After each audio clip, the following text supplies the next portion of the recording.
नमस्कार स्टूडेंट्स, आप सबका मैं आहार एवं पोषण विज्ञान की वीडियो क्लास में स्वागत करती हूँ।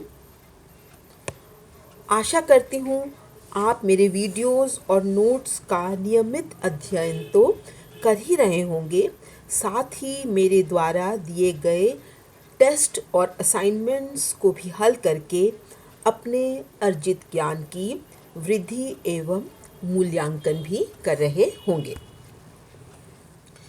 खनिज लवण यानी मिनरल्स जो कि सूक्ष्म पोषक तत्व होते हुए भी हमारे पोषण और स्वास्थ्य के लिए अति आवश्यक हैं कि वीडियो क्लास की श्रृंखला में मैं आज आपको कैल्शियम की अधिकता का हमारे शरीर पर हानिकारक प्रभाव तथा आईसीएमआर द्वारा कैल्शियम की दैनिक प्रस्तावित मात्रा के बारे में बताऊंगी।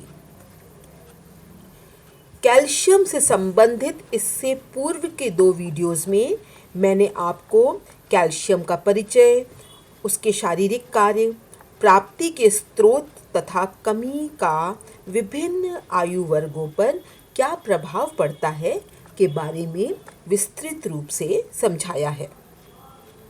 इसके अतिरिक्त मैंने इससे संबंधित नोट्स भी आपके साथ व्हाट्सएप ग्रुप पर साझा किए हैं।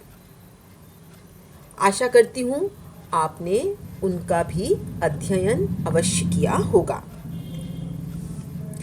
आज सबसे पहले मैं आपको कैल्शियम की अधिकता का क्या प्रभाव पड़ता है और उसके क्या लक्षण होते हैं उनके बारे में बताऊंगी। आवश्यकता से अधिक कैल्शियम का सेवन स्वास्थ्य के लिए हानिप्रद हो सकता है। शरीर में कैल्शियम की अधिकता हाइपरकैल्सीमिया कहलाती है। हाइपरकैल्सीमिया की स्थिति में व्यक्ति के रक्त एवं मांसपेशियों में कैल्शियम की अधिक मात्रा जमा हो जाती है। हाइपरकैल्सीमिया का विभिन्न आयु वर्गों पर भिन्न भिन्न प्रभाव पड़ता है और उसके लक्षण भी अलग अलग दृष्टिगोचर होते हैं। हाइपरकैल्सीमिया में रक्त में कैल्शियम की मात्रा बढ़ जाती है और जब कैल्शियम में आवश्यकता और सामान्य से अधिक कैल्शियम की मात्रा होती है तो उसका हड्डियों पर उल्टा प्रभाव पड़ता है। हड्डियां कमज़ोर हो जाती हैं, किडनी में स्टोन बन सकता है तथा हृदय और मस्तिष्क के कार्यों में भी बाधा उत्पन्न होती है। कैल्शियम की अधिकता आमतौर पर अति सक्रिय पैराथायरॉयड ग्रंथि ओवर एक्टिव पैराथायरॉयड ग्लैंड के परिणाम स्वरूप होती है। यह छोटी छोटी 4 ग्रंथियां होती हैं जो थायरॉयड ग्रंथि के पीछे स्थित होती हैं। कैल्शियम की अधिकता होने के कुछ अन्य कारण हैं कैंसर, कुछ प्रकार के मेडिकल विकार, कुछ प्रकार की दवाएं और सबसे महत्वपूर्ण है कैल्शियम या विटामिन डी की सप्लीमेंट्स या गोलियों का अत्यधिक मात्रा में सेवन करना। सामान्यतः जब मनुष्य को लगता है कि उसके शरीर में कैल्शियम की कमी न हो और वह इसके प्रति अत्यधिक सतर्क और जागरूक हो जाता है तो वह कैल्शियम को अत्यधिक मात्रा में लेने लगता है। सामान्यतः कैल्शियम की गोलियां या सप्लीमेंट्स लेने से हाइपरकैल्सीमिया या कैल्शियम की अधिकता की स्थिति उत्पन्न होती है। कैल्शियम की अधिकता की स्थिति या उसका अधिकता का कुप्रभाव भिन्न भिन्न आयु वर्गों में अलग होता है। शिशुओं में कैल्शियम की अधिकता के कारण इडियोपैथिक हाइपरकैल्सीमिया नामक रोग हो जाता है। मैं रिपीट करूंगी, इडियोपैथिक हाइपरकैल्सीमिया। 5 से 8 माह के शिशुओं में यह रोग विशेष रूप से दृष्टिगोचर होता है। इस रोग में शिशुओं में निम्न लक्षण दिखाई देते हैं। बच्चे को भूख में कमी हो जाती है, उसको उल्टियाँ होती हैं, कब्ज़ हो जाती है, शिशु का चेहरा विकृत हो जाता है, रक्त में कैल्शियम की मात्रा सामान्य से बहुत अधिक हो जाती है, साथ ही रक्त में कैल्शियम के साथ यूरिया एवं कोलेस्ट्रॉल की मात्रा भी बढ़ जाती है। किडनीज या गुर्दों में असामान्य रूप से कैल्शियम का जमाव हो जाता है। कभी कभी शिशुओं में इसके कारण पथरी भी बन सकती है, यानी किडनी स्टोन भी हो सकता है। शिशुओं में इडियोपैथिक हाइपरकैल्सीमिया, जो कि शिशुओं में कैल्शियम की अधिकता से होने वाला रोग का नाम है, इसके होने का मुख्य कारण उनके आहार में अत्यधिक कैल्शियम और विटामिन डी का होना है। विटामिन डी की अधिकता से भी कैल्शियम का अवशोषण तीव्र गति से होने लगता है। इडियोपैथिक हाइपरकैल्सीमिया रोग के निदान के लिए शिशु को कम कैल्शियम देना चाहिए, चाहे वह आहार के द्वारा हो या अगर उसे माता कैल्शियम की गोलियां दे रही हैं तो उसको भी तुरंत बंद कर देना चाहिए। वयस्कों और वृद्धों में कैल्शियम की अधिकता से एक बीमारी हो जाती है जो दुग्ध क्षार बीमारी या मिल्क एल्कली सिंड्रोम कहलाता है। इस बीमारी में रोगी के रक्त तथा शरीर के कोमल तंतुओं में कैल्शियम का अत्यधिक जमाव हो जाता है, जिसके कारण कुछ विशिष्ट लक्षण दिखाई देते हैं, जैसे उसे बहुत अधिक उल्टियाँ होने लगती हैं, उसकी ग्रसनी, अमाशय और आंतों में रक्तस्राव होता है। इसके अतिरिक्त उच्च रक्तचाप और सिरदर्द भी अत्यधिक मात्रा में कैल्शियम की शरीर में उपस्थिति के लक्षण हैं। यह रोग प्रायः पेप्टिक अल्सर से पीड़ित उन रोगियों में होता है जिन्हें अत्यधिक मात्रा में दूध के साथ साथ क्षारीय औषधियाँ भी दी जाती हैं। इसीलिए इसका नाम दुग्ध क्षार बीमारी या मिल्क एल्कली सिंड्रोम भी रखा गया है। अत्यधिक कैल्शियम के सेवन से गुर्दे में पथरी भी होने की संभावना बहुत अधिक बढ़ जाती है। इस रोग से बचाव के लिए रोगी को कैल्शियम रहित आहार, जिसमें विटामिन डी की मात्रा भी कम हो, देना चाहिए। अगर वो कैल्शियम की और विटामिन डी की गोलियां ले रहा है तो उन्हें भी पूर्णतः बंद कर देना चाहिए। तो अगर मैं आपको कैल्शियम की अधिकता के प्रभाव के बारे में संक्षेप में बताऊं, तो शिशुओं में जो लक्षण दृष्टिगोचर होते हैं वो हैं भूख की कमी, वमन, कब्ज़, चेहरे का विकृत हो जाना और चेहरे पर असामान्य भाव आना, रक्त में कैल्शियम और लौह लवण की मात्रा का बढ़ जाना, गुर्दों में असामान्य रूप से कैल्शियम का जमाव होना और रक्त में यूरिया एवं कोलेस्ट्रॉल की मात्रा का बढ़ जाना। वृद्धों और वयस्कों में कैल्शियम की अधिकता से होने वाले रोग का नाम है दुग्ध क्षार रोग या मिल्क एल्कली सिंड्रोम। शरीर के कोमल तंतुओं में कैल्शियम का अत्यधिक जमाव हो जाता है। शरीर के कोमल तंतुओं में अत्यधिक कैल्शियम के जमाव से तंतु कड़े हो जाते हैं। उल्टी होना, ग्रसनी, अमाशय एवं आंतों में रक्तस्राव, उच्च रक्तचाप, सिरदर्द और गुर्दे में पथरी होना वयस्कों में और वृद्धों में कैल्शियम की अधिकता के लक्षण हैं। इसके अतिरिक्त रक्त में कैल्शियम की मात्रा सामान्य से बहुत अधिक हो जाती है।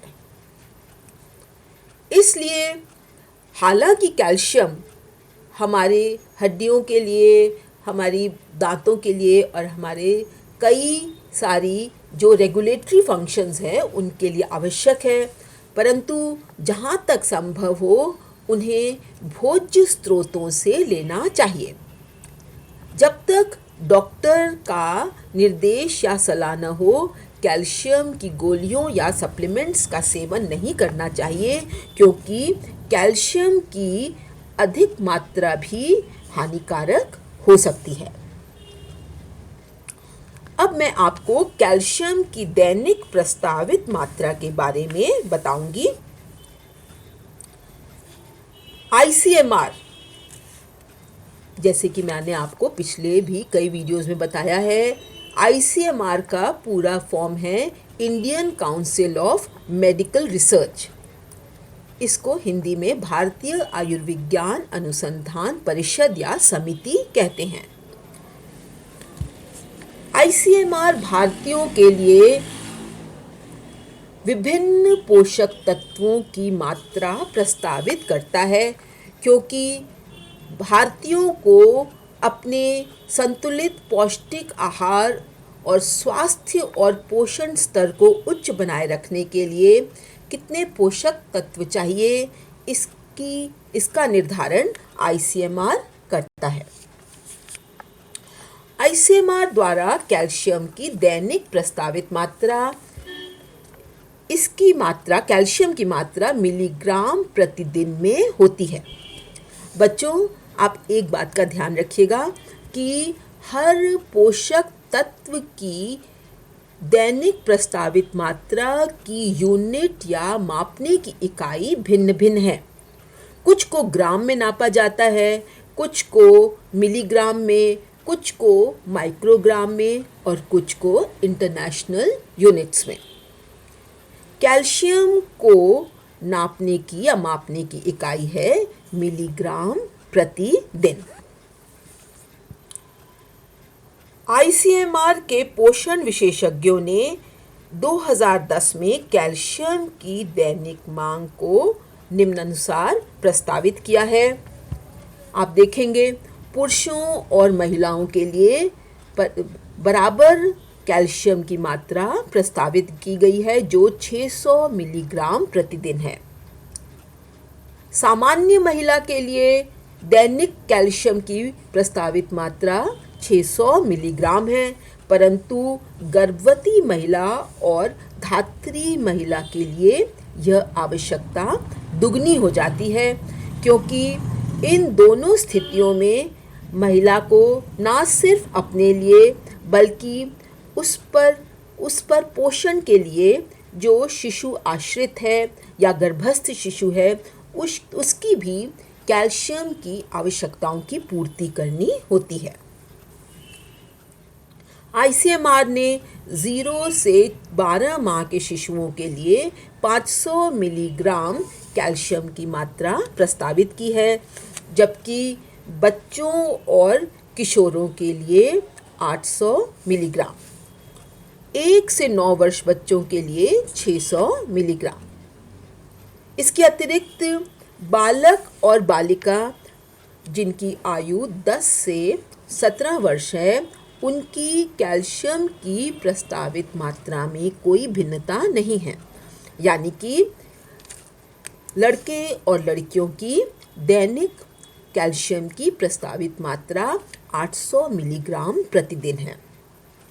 इसी प्रकार आप देखेंगे कि पुरुषों और महिलाओं दोनों की भी कैल्शियम की दैनिक आहार्य मात्रा 600 मिलीग्राम प्रतिदिन है। ICMR के पोषण विशेषज्ञों के समूह ने 1 वर्ष तक के बच्चों को 500 मिलीग्राम कैल्शियम प्रतिदिन देने की प्रस्तावना की है।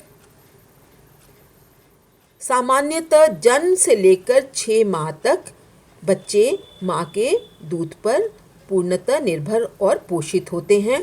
उनकी कैल्शियम की दैनिक मांग स्तनपान से पूरी हो जाती है। आईसीएमआर के पोषण विशेषज्ञों ने शिशु की दैनिक मांग 500 मिलीग्राम प्रतिदिन प्रस्तावित की है। आवश्यकता से अधिक कैल्शियम लेने से बच्चों में इडियोपैथिक हाइपरकैल्सीमिया रोग हो सकता है, जो उनके स्वास्थ्य, उनकी वृद्धि और विकास के लिए हानिकारक है। बाल्यावस्था में बच्चों की वृद्धि तीव्र गति से होती है। बढ़ते बच्चों को अधिक कैल्शियम की आवश्यकता होती है, क्योंकि इस समय बच्चों की लंबाई एवं वजन बढ़ता है। उनके अस्थियों एवं दांतों का विकास होता है। इसलिए आईसीएमआर ने 1 से 9 वर्ष तक के बच्चों के लिए 600 मिलीग्राम प्रतिदिन कैल्शियम की मात्रा प्रस्तावित की है। इसके उपरांत बड़े बच्चों और किशोरावस्था में, जो कि आमतौर पे 10 से 17 वर्ष तक के बच्चे और किशोर होते हैं, कि कैल्शियम की मांग वयस्कों से अधिक हो जाती है। वयस्कों की कैल्शियम की मात्रा 600 मिलीग्राम प्रतिदिन है, जबकि बड़े बच्चों और किशोर किशोरियों की दैनिक प्रस्तावित मांग 800 मिलीग्राम प्रतिदिन है। क्योंकि किशोरावस्था में और उत्तरी बाल्यावस्था में वृद्धि और विकास तीव्र गति से होने लगता है। गर्भावस्था और धात्रीवस्था की आवश्यकता में कैल्शियम की मांग दुगनी हो जाती है। सामान्य महिला के लिए 600 मिलीग्राम प्रतिदिन है, तो गर्भवती महिला और धात्री महिला के लिए दुगनी होकर 1200 मिलीग्राम प्रतिदिन हो गई है। गर्भवती माँ को अपने गर्भस्थ शिशु के विकास के लिए अधिक कैल्शियम की आवश्यकता होती है। इसी तरह धात्री माँ को शिशु के पोषण के लिए कैल्शियम की दैनिक मांग बढ़ जाती है। धात्री माँ जब अपने शिशु को दुग्धपान कराती है, तो दूध के माध्यम से उसके शरीर से कैल्शियम निकलकर बच्चे को दूध से प्राप्त होता है। दूध निर्माण के लिए कैल्शियम एक आवश्यक खनिज लवण है। अतः धात्री माँ को अपने शरीर को स्वस्थ रखने और निरंतर दुग्ध निर्माण तथा स्तन्यदान के लिए कैल्शियम अधिक मात्रा में लेना आवश्यक है। इसलिए आईसीएमआर ने धात्रीवस्था के लिए भी 1200 मिलीग्राम प्रतिदिन कैल्शियम की मात्रा प्रस्तावित की है। तो बच्चों, आज के वीडियो में मैंने आपको कैल्शियम की अधिकता का शरीर पर क्या कुप्रभाव या हानिकारक प्रभाव पड़ता है उसके बारे में बताया, तथा आईसीएमआर द्वारा भारतीयों के विभिन्न आयु वर्गों के लिए कैल्शियम की दैनिक प्रस्तावित मात्रा के बारे में बताया। आज कैल्शियम की सीरीज़ का तीसरा वीडियो था। इन तीनों वीडियोस के द्वारा मैंने आपको कैल्शियम से संबंधित संपूर्ण ज्ञान दिया। आशा करती हूँ आप इससे अवश्य लाभान्वित हुए होंगे। आपका सिलेबस भी कवर हुआ होगा और साथ ही आपके दैनिक जीवन में भी आप इसका उपयोग करके अपने और अपने परिवार के स्वास्थ्य में कैल्शियम की कमी नहीं होने देंगे। धन्यवाद।